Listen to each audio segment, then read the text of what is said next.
All right, ladies and gentlemen. So we have an absolutely insane story coming out from Blizzard today. And apparently, Blizzard has officially filed a copyright infringement lawsuit against one of World of Warcraft's biggest private servers that I have personally known about for a little while now.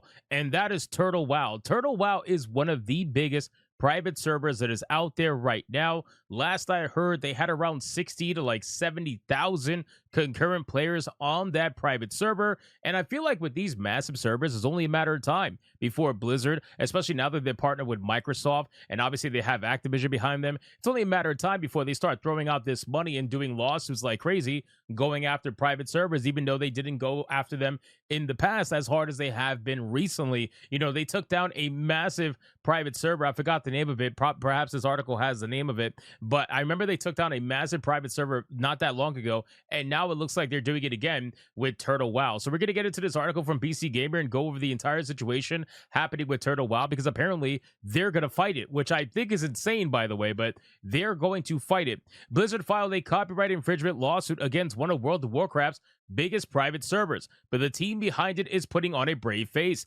Challenges come to us often, and each time we are prepared to face them. Turtle WoW, one of the most popular fan-run takes on World of Warcraft's classic era, has been named in a lawsuit for its use of Blizzard code and art. Now, if you guys are not aware, when it comes to private servers about World of Warcraft, they are extremely popular, especially if they are true blue private servers that give you the classic WoW experience that everybody seems to be wanting. Everybody wants Blizzard to go back to the classic World of Warcraft and the way that they did things and the way that they made it all about community and whatnot. Now, it's basically a single-player game that allows you to partner up with people every now and then, but really it's just a single-player game. You know, I jumped back into World of Warcraft about a year ago to test out, I believe, the new expansion at the time, and I got like a free level boost by checking it out under a trial, and ultimately, it just wasn't for me. I was like, dude, this is why I left World of Warcraft ages ago. The last time I played World of Warcraft hardcore was at the end of Wrath of the Lich King. That was basically it. And that was when I was at my highest in arena ratings.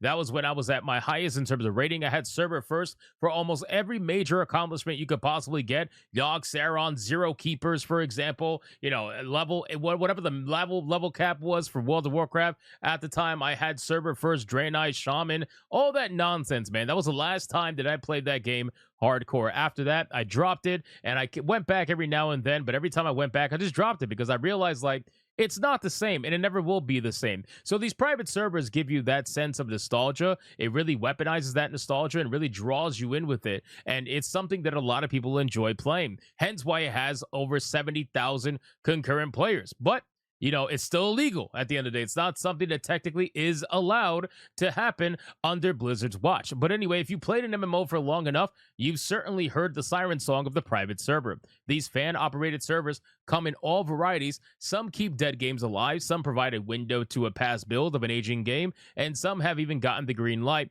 to keep going from the game's publisher. Historically, Blizzard has not been keen on this practice, which in all fairness involves making big parts of the game playable for free. Its action against Nostarius, oh, that was the name of it. Okay, Nostarius, a server that took World of Warcraft back to a 2006 build before that option even existed officially, is one of the more notorious private server closures in history. Okay, so I remember this. I don't remember the name, but I remember the situation when they actually shut it down. And this was years ago. This was back in 2016. It's fucking insane when they were first talking about shutting this down. And it says there's nothing new under the sun, as Turtle WoW, a private server that launched in 2018 and has reached concurrent player peaks of over 70,000 since, according to its developers, was named in a complaint Blizzard filed Friday that claims the Turtle WoW team has built an entire business on large-scale, egregious, and ongoing infringement of Blizzard's intellectual property. So now people are probably not going to like what I'm going to have to say, but I'm going to say it anyway. I feel like Blizzard has a slam shut case here. I really feel like at this point, as much as Turtle WoW wants to fight it, I don't quite understand the grounds of which they can fight it on. I know a lot of people are going to try to turn this into a moral debate, but there is no morality debate in this situation. Blizzard owns the IP. As much as they're fucking it up, Blizzard owns the IP, and I understand that Turtle WoW has done a lot of improvements to this particular era of World of Warcraft, but it doesn't matter. Blizzard still owns the IP, unfortunately, and they are going to run it it into the ground, and private servers have never been allowed. Sure, they've allowed them to exist as long as they want to let them exist, but if they at any point want to say, yep, you're copyright infringing on us, they can do it and nobody can stop them. And I know there's going to be people out there that's going to be like, well, actually, you can keep your actuallys, man, because at this point, it just sounds like people want to play this game for free. And they're trying to find every moral excuse they possibly can to play this game for free. But in any case, the Turtle WoW build is an altered version of 2006 era World of Warcraft, offering new playable races, zones, instances, and so on. While it is free to play, it also has an in-game shop that allows donations to the development team to be converted into store currency. That's a big no-no. So not only are you taking the IP, you're also copyright infringing, but now you're trying to make money off of it. That is a big no. That's where things get really south. That's where if this was Nintendo, they would throw you into solitary confinement at this point. But the more pressing issue is obviously the whole copyright infringement thing, which a lawsuit hammers home hard. The complaint continues. These unauthorized private servers drive away otherwise dedicated WoW players, introduce security risks to players, fragment the WoW player community, and create confusion as to what are official supported servers. Now, in terms of fragmenting the WoW player community, I gotta be real with you, Blizzard did that, right? I feel like Blizzard absolutely has fragmented the community over time, where people that love the original World of Warcraft or even the first few expansions where things were very community focused, over time they try to casualize the game so hard that it basically fragmented the community, where now you got people that would rather play classic than play the modern World of Warcraft. And classic WoW is decades old at this point, and they still rather play that than play the modern stuff. So it just goes to show that they themselves fragmented the community. But of course, they're going to try to blame the fragmentation on private servers because, well, they're trying to take down a private server. So that's just natural at this point. But in any case, supported versions of WoW, private servers such as Turtle WoW also encourage and facilitate video game piracy by allowing players to avoid paying for the game experience that Blizzard has invested so much time and money to create. Now, you're going to have some people argue that you can download WoW for free right now without paying a dime. And trust me, I fully understand that. But the simple truth is, just because you can download it doesn't mean you can play it. You have to have a subscription in order to play it, or you have to partake in a free trial in order to play it. And then once that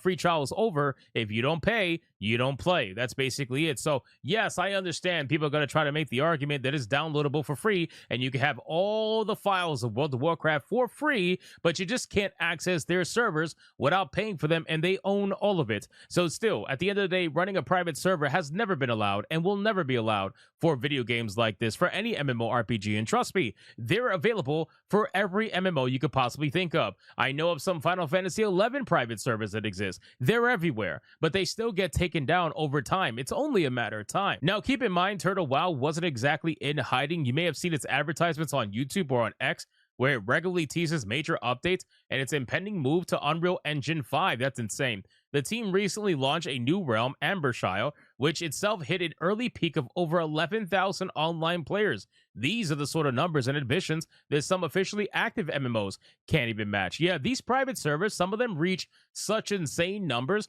that real live MMORPGs can't even get close to reaching them. Now, keep in mind, the game is free to play on these private servers. The only thing that you can buy is the donations that will turn into store currency for the developers. But aside from that, they don't charge you to play the game. So the numbers are naturally going to be higher. The ease of access to get into these servers in terms of paywall is non-existent. So you can get into them pretty easily. But on the server's fan Discord, this is the most important part. Team member Torta issued a statement the day after the suit was filed and says Turtle WoW is here to stay. Challenges come to us often, and each time we are prepared to face them. We remain fully committed to delivering the Turtle WoW experience that you've come to love over the years. As a lifelong fan of vanilla World of Warcraft who watched Turtle WoW's development with great interest, it hurts to see so much passion, work, and modding ingenuity get tangled in a legal mess. On the other hand, Blizzard has already proven itself litigious with this sort of thing, and it's hard to say how the team will keep it going. Private servers have a way of persevering for exactly as long as they can evade the wrong attention. And that's basically it, right? So as long as they can evade the eyes of the company, they will continue to exist. But the moment the company wants to strike down and put you in a lawsuit and shut down your server, It's going to happen. There's nothing you could do about it. So you guys let me know in the comments down below. What do you think about this entire mess between Blizzard and Turtle Wow? Do you think Turtle Wow has a chance to fight back? Do you think Turtle Wow is in the right? Or do you think Blizzard is obviously in the right? Let me know in the comments down below. Thank you so much for watching this video. And if you enjoyed it, consider hitting that like and subscribe. And I'll see you guys on the next one.